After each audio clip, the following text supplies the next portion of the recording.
Yes, yes. Welcome to it. This is Mono Hip Hop, and I'm out here chilling with the one and only Ammo Ski Mask. What's good, my G? What's going on?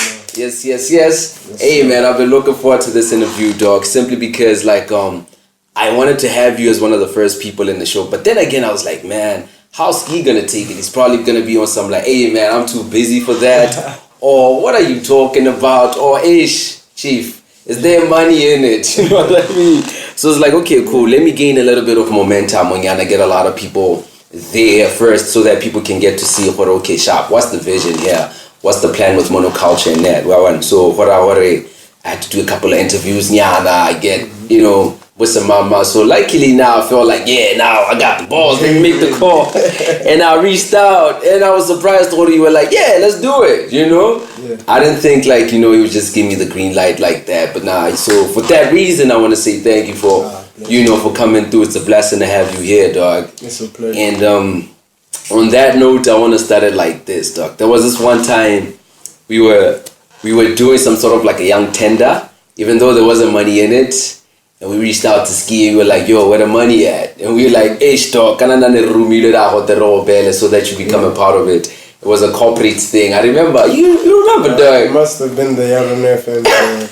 This guy's gonna drop names. Yeah, that item. And then you were like, yo, man, if they ain't paying, you guys are never gonna get my verse. So on that note, I wanna know, Ski, now, are there any deals still on Orofi like, okay, maybe I should have done that deal, either maybe in a feature elsewhere or producing for somebody or doing a cameo for someone or not saying something to someone that you like maybe feel like, ish, I shouldn't have done that. Is there anything, do you have any regrets, dog? I'd probably say a deal that I didn't take or something that I didn't do. I'd say maybe if there's one thing I change about anything, it would probably be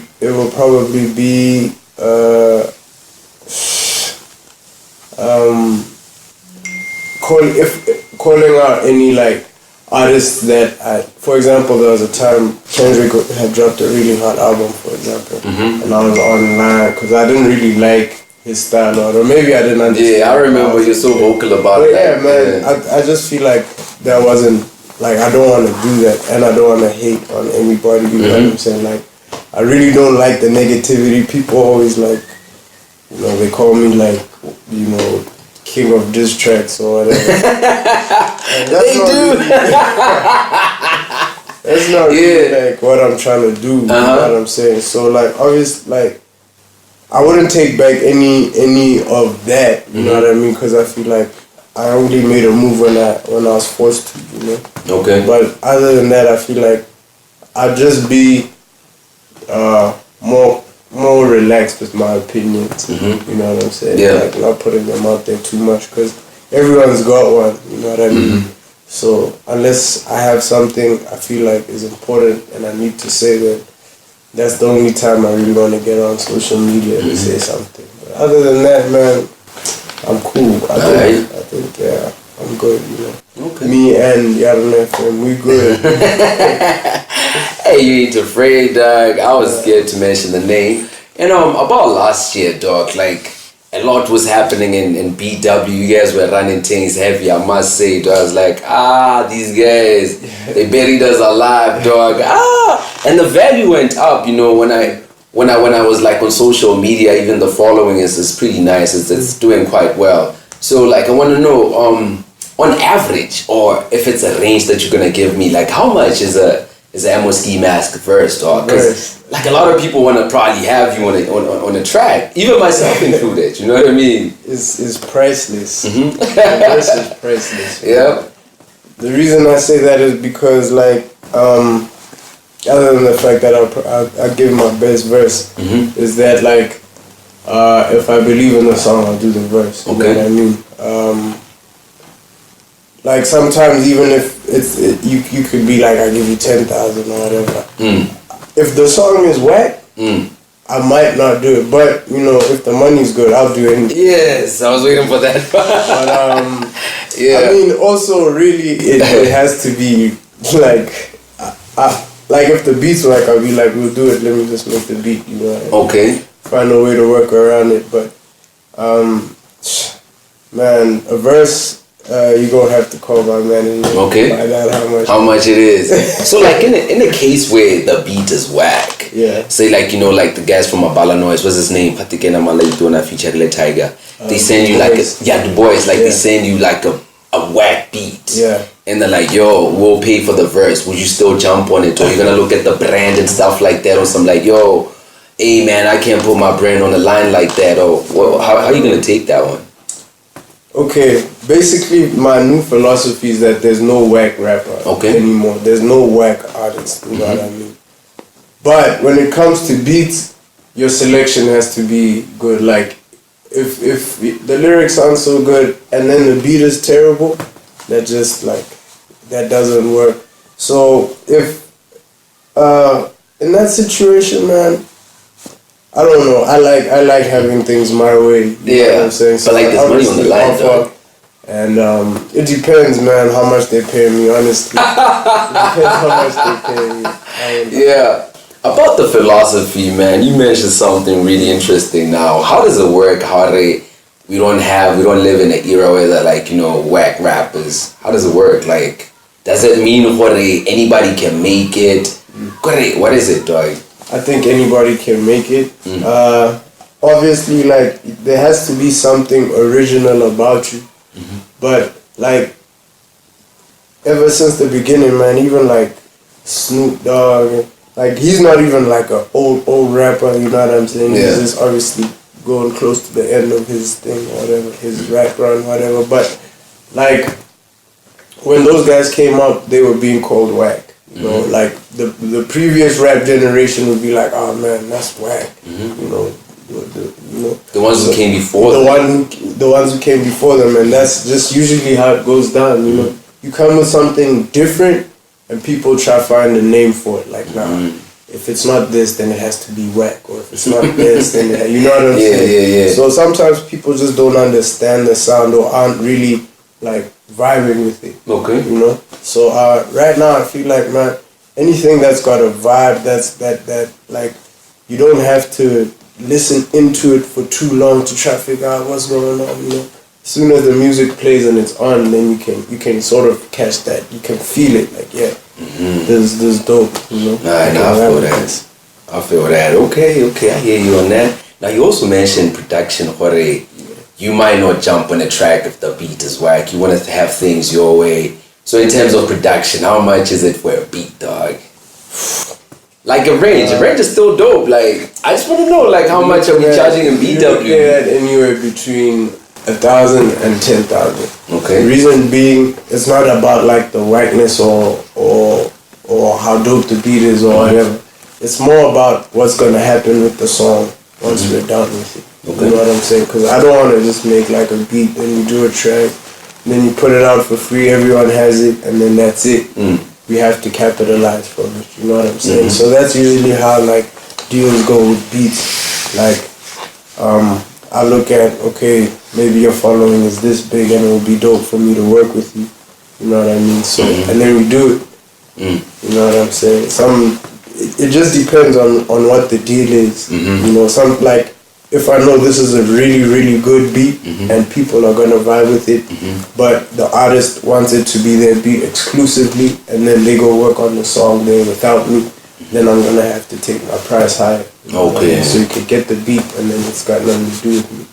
So it just depends on how we work. You know? And then how does it work? Like, would you want to have the artist there, or you want them to send you like samples of what they want the beat to sound like?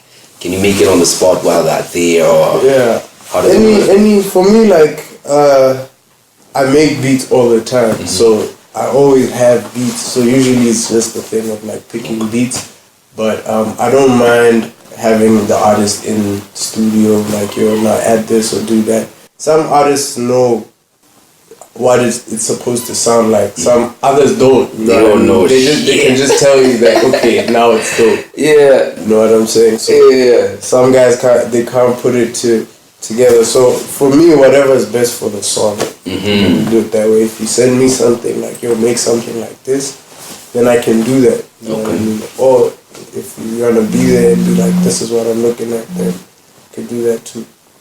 Okay, have you ever been in a situation where you play beats, ne? And then in some of the beats, then what you are playing them, one of them you have recorded already on them, and somebody's like, I like that beat. Yeah. Would you sell the beat if they're offering like, maybe 10K, like as your highest amount? It depends. If the song I made is really good, I'm not gonna sell it. Why don't you jump the price, dog? Because I feel like, Hey. like, you can't sell your best stuff. You know what I'm saying? Yeah. You keep the best stuff for yourself. Okay. You know what I mean? And then you sell the rest. You know, like, and when I say the best, I mean the best for me. Like, in my style, like, best for Ammo Ski Mask. You know what I mean? Because I can make a really good beat and do a track on it, but it wouldn't be the best for me. Okay. And then you'll be like, I like that beat. Then I'm most likely gonna be like, yeah. Right. You know? I'm not too much about, I already recorded on it, so now I'm gonna finish now. If I already know that my song isn't really gonna do for this beat what your song is gonna do, then I'm cool letting it go. Alright. You mentioned something that I like. You said your best work. Now, last night I was checking out your project, I Get Rich or Die Ratchet. The engineering in it, dog, was well done. And how you do your takes, dog, they're all taken care of. And I'm about to say something which other dudes might feel like, okay, nah, come on, Black. Because the way like you record your vocals, as opposed to how sometimes Dilla recorded his, you can always tell like Ski takes care of his vocals.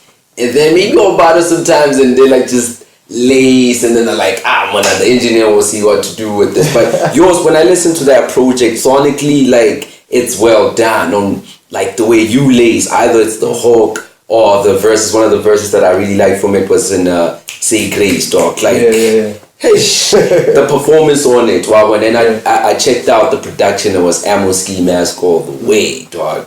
I want to know, how does it work, like, between being the producer, the artist, and sometimes the videographer? Which one is easier in your world? Like, basically, I don't think, okay, the easiest thing would be videos, but videos are tricky. You know what I'm saying? It's easy if you know what you're doing, but if you're just like going at it, running gun, you know, like not really knowing exactly what's up, then you're gonna shoot many white videos. So videography, you say it's easier. Yeah. What about like, okay, between production and writing the lyrics? Which one is easy? Because like, for me, I feel like making a beat, you just do layers and layers, like drum line, you're gonna have the hi-hats and whatever, and then you can just easily arrange. Okay, and then now to fill up the gaps with the verses, and I keep telling guys, I think writing the song is much harder than making the beat. What is your take on that? I think maybe to some extent, because what you write is ultimately gonna make the song. You know what I mean? Okay. If you write, like, if it's a really good beat but horrible lyrics, like it's not gonna gel. Okay. You know what I'm saying? Yeah. It's not gonna go together. So I'd say,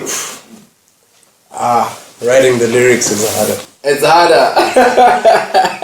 A beat you can cook up, like you can literally cook up a beat out of nothing, like just an idea. But like a song, you can have an idea and just run out of gas, just maybe halfway through the verse.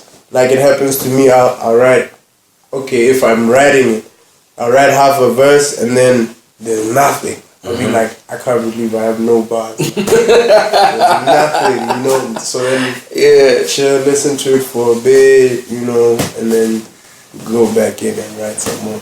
So I definitely say writing lyrics is probably hard. But the hardest part to get right is mixing and mastering. Yeah. That is the most difficult part of getting, if you're doing it yourself as an artist, unless you got somebody who's your sound engineer or a sound engineer. I think the hardest part is mixing it, lyrics and mixing and mastering. Yeah. Because you can have a good mix, get messed up by the mastering. You know what I'm saying? And that's only if the person who's mastering doesn't know what they're doing, and then they go. It's just a long thing, and mixing is complicated. Yeah, it is. It's just a lot Yeah. of things you have to make Art, sure. dog, science. Exactly. Yeah. It's art and science all in one. So from an artist perspective, I'd say writing the songs is difficult, like the most difficult over the Fair beats. enough.